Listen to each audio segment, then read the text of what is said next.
Hi, this is Joanna again from Relove Restore, and I chose this large, tall Bombay chest to show you how to decoupage well and efficiently with large A1 size decoupage paper.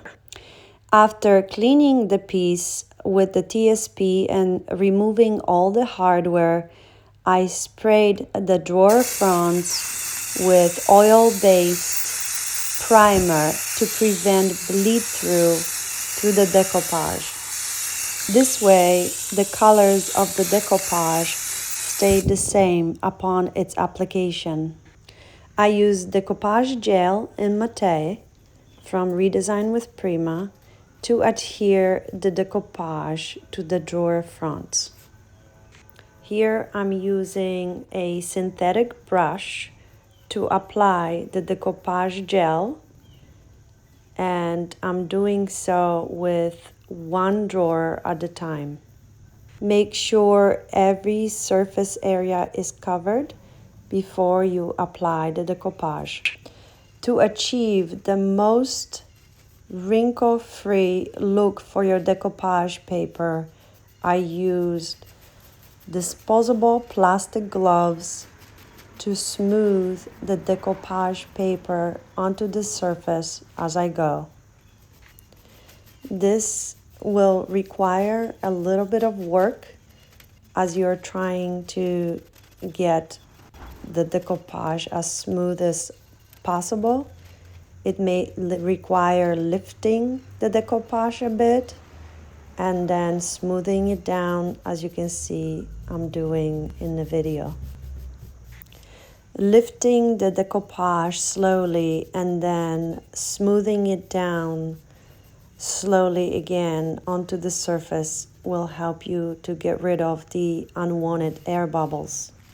Once I am done with that decoupage section, I lift the decoupage up again and repeat the same sequence of putting the decoupage gel onto the next drawer.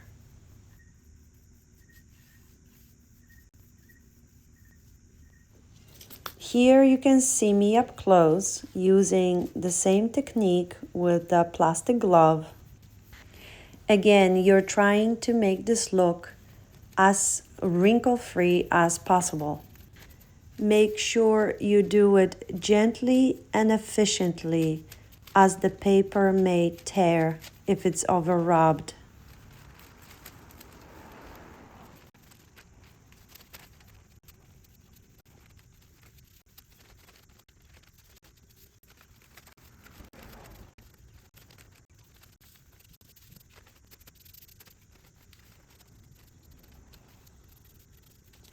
Here I am targeting small wrinkles, especially those around her face and neck.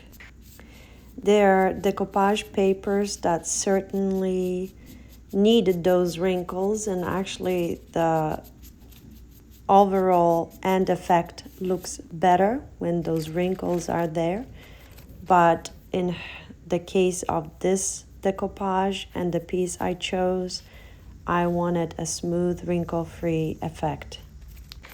Again, I am applying the decoupage gel to the last two drawers, one drawer at a time, and doing the same technique with smoothing the decoupage down to the surface.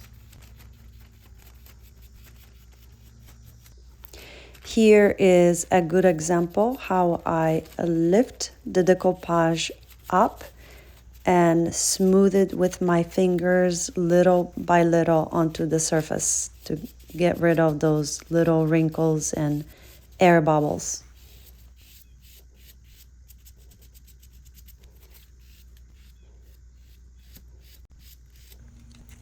To separate the drawers, I use a sharp utility knife. It's best to do the cutting once the paper is dry. Next, I used a small screwdriver to poke the holes through the decoupage paper where the hardware will be going to. Sometimes it's hard to see where the holes are. So what you can do is poke from the inside of the drawer and then poke through the drawer on the outside. To get rid of the excess of the decoupage paper on all of the drawers, I used a sanding block with a fine grit.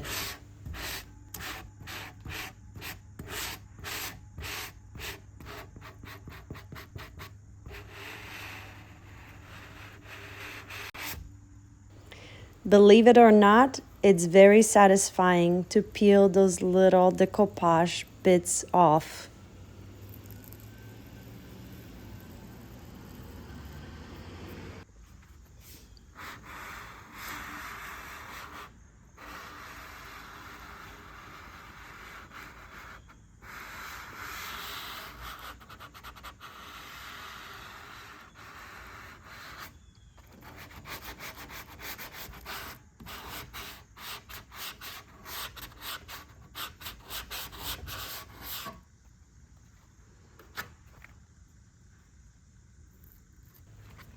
All the drawers from top and the bottom have to be smooth in order to avoid friction while opening and closing them.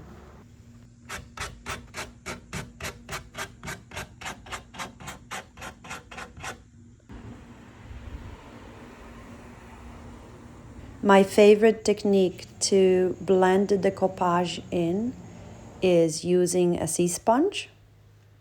I started off as my base coat with Riverbank Green mineral paint from Mint by Michelle.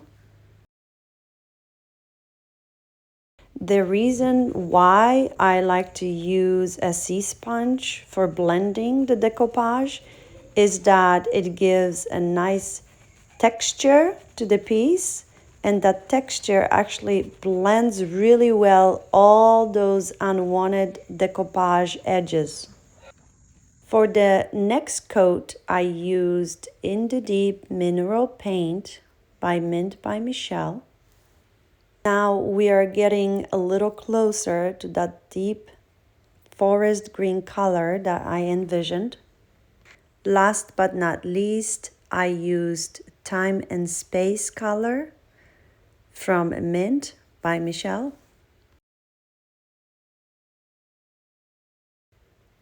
To blend the decoupage further and to accent the decoupage within itself, I decided to blend those two paints, Riverbank Green and Time and Space, and create the similar color to the background of the piece.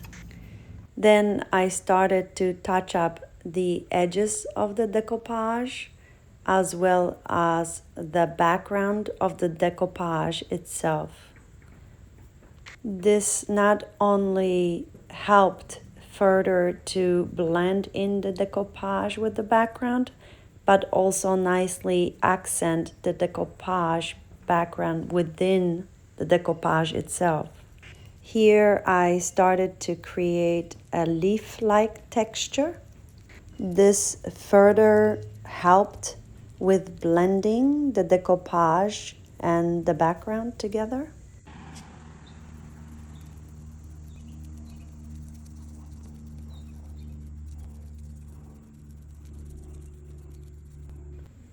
Here I am accenting the decoupage background with the paint color that I created earlier, just to give more sense of blending.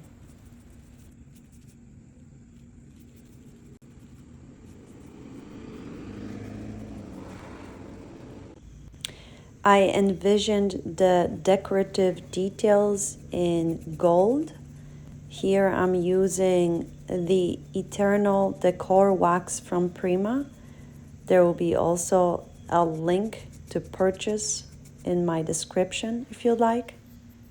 I like to use a harder bristle brush for my Decor Wax application, but everybody is different, so use whatever works for you.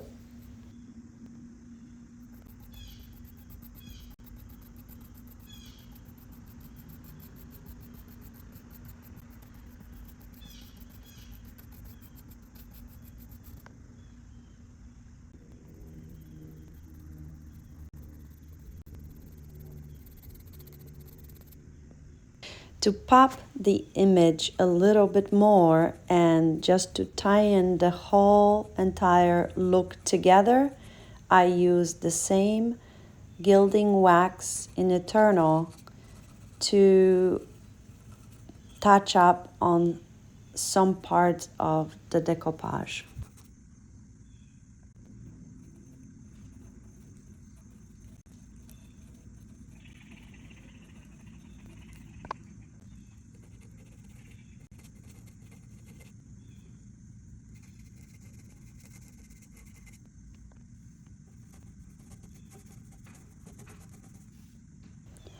She certainly needed a little bit of gold makeup.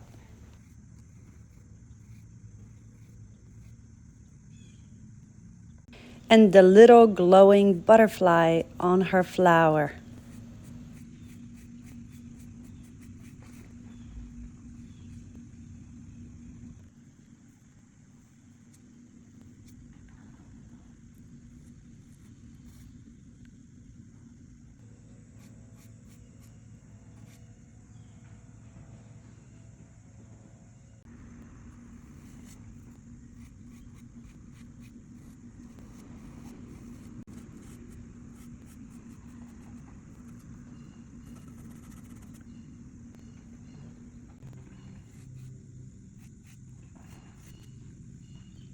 Here is another useful technique that will save you a lot of time highlighting those details. Simply apply a paint of your choice onto the roller. Here I chose Goldenrod metallic paint by Redesign with Prima, and roll onto those details once or twice, and you'll see a beautiful result very, very quickly. This is a nice alternative to brushing the Decor Wax onto the details, and if you want the job done quickly, this is the way to do it.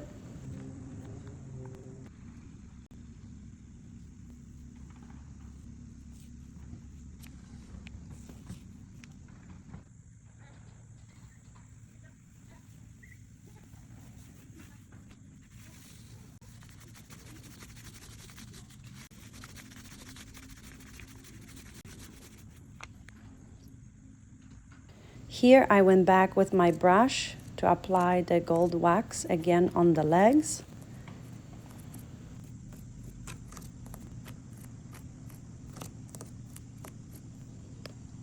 Since the Goldenrod acrylic color appeared to me a little bit too yellowy, I decided to add a little bit of copper wax on top to make the gold pop a little bit with more shimmer and also give the gold a little bit more depth. And I did that on all the golden details.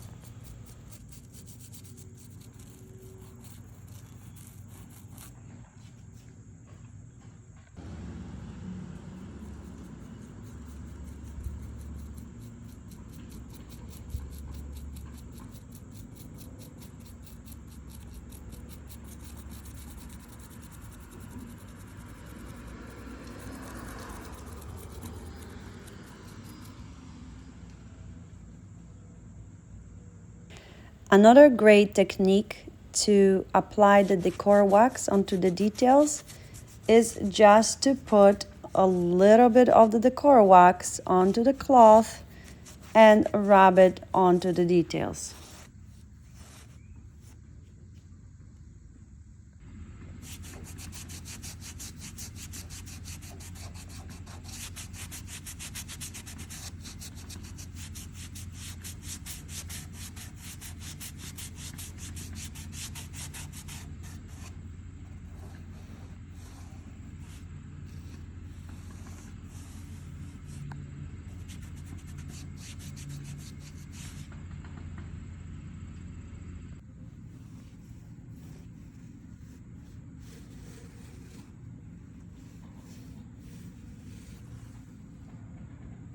Last but not least, I spray painted in Aged Gold by Rastoleum Spray Paint the whole entire original hardware to tie in the whole look of this beautiful Bombay chest. And here's the before. And now here is the after. I named this piece Hidden in the Garden, The Secret Life of Eve. Links for all the products used in today's video you can find in my description. If you like this video, like and subscribe my channel for more. For more content, you can follow me on Facebook, Insta, and TikTok at Real Love Restore. We'll see you there.